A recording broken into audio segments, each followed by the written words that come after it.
Hey, welcome. Today, we're going to pull back the curtain on something that might just be driving your burnout, your creative blocks, and even your biggest career moves. It's all about the feelings we try so hard to avoid and the massive, hidden price we pay for doing it. Seriously, just think about it for a second. How many times have you done something? Maybe you took on a partner you didn't really need, or you worked crazy hours. Not because it was the smart move, but because it was just easier than feeling something uncomfortable. We're going to get into the real cost of that avoidance. So here's the core idea we're digging into. It's this. Our collective struggle to just sit with difficult emotions, fear, shame, that squirmy feeling of discomfort, that is the real root of so many of the imbalances we see at work and in our lives. It's shaping everything, and most of the time, we don't even see it happening. All right, so where does all this start? Well, it begins with the feelings themselves. The ones we're kind of taught are unprofessional, right? Or that they're weaknesses we need to crush. But the truth is, these feelings have a ton of power over what we do every single day. Think about these big ones. Fear of being judged, fear of rejection, shame. Man, these aren't just little personal things to get over. In the business world, they are massive, subconscious drivers. They decide how we market ourselves, what projects we take on, and which ones we run away from. They are literally shaping our careers under the surface. Let's make this super concrete. Imagine you're a founder, and you need to get your business out there, but you are terrified, absolutely terrified of being on camera or hearing the word no. So what do? You bring in a partner to be the face of the company. Now on the surface, that looks like a smart, strategic decision, but really it's a workaround. It's an entire system you've built just to dodge a feeling. And down the road, that almost always leads to resentment. And when that pattern of avoiding feelings becomes a habit, it leads to something way deeper. It's what the source material calls a cycle of self-abandonment. That's where we constantly trade what we know is true for us for the fake safety of not having to feel something bad. And this quote, wow, it just cuts right to the chase. The pressure to make money, to be successful, to build something, it's so intense that we often just check out from our true selves. We start using strategies that feel kind of gross, or we bend ourselves into pretzels to meet expectations, all for that goal. We're literally abandoning our own inner compass.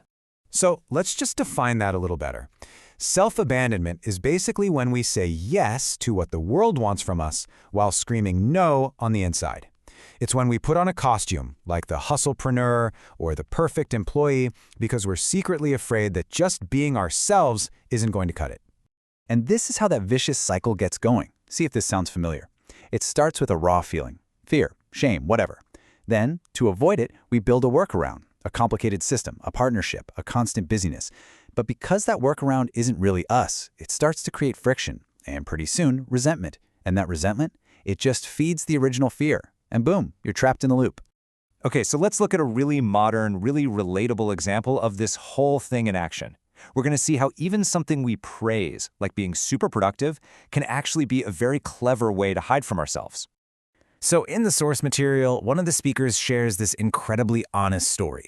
She goes through a really tough divorce, but instead of actually processing all that grief and turmoil, she discovers AI, and she just throws herself headfirst into building a business with it.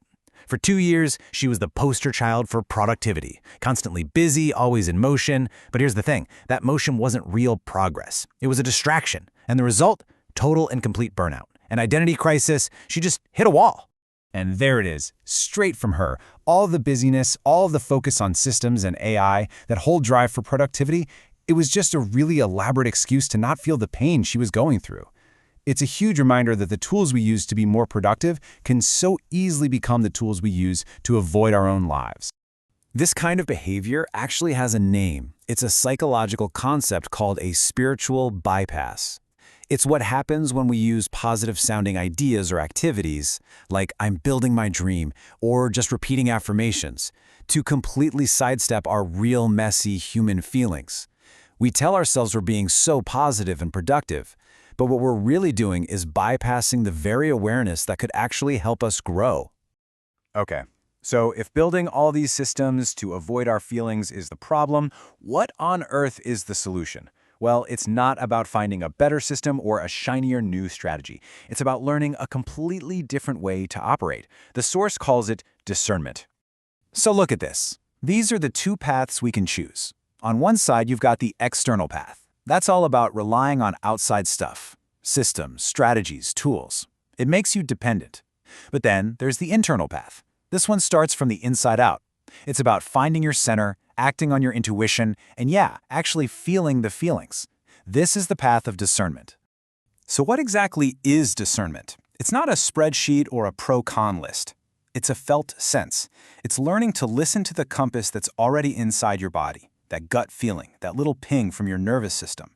It's about trusting that internal information more than all the noise coming from the outside world. It's your own deep inner knowing. And this part is so important. Discernment isn't some magic trick where you suddenly know the entire 10-year plan. No way. It's about building just enough self-trust to figure out the very next right step. That's it. Just one authentic step at a time, guided from within. Okay, this all sounds really nice, but you're probably thinking, how do I actually do that? Well, the source gives us a beautifully simple, totally practical first step that anyone can start using, like right now. It all starts with something called the pause. Right, this is the million-dollar question. How do I make this a real thing in my crazy, busy life? How do you switch from just reacting all day long to acting from this place of discernment? The answer, thankfully, is a lot simpler than you might think. Here's the practice. It's so simple. First, just start to notice your automatic knee-jerk reaction when a stressful email comes in or you have to make a tough call.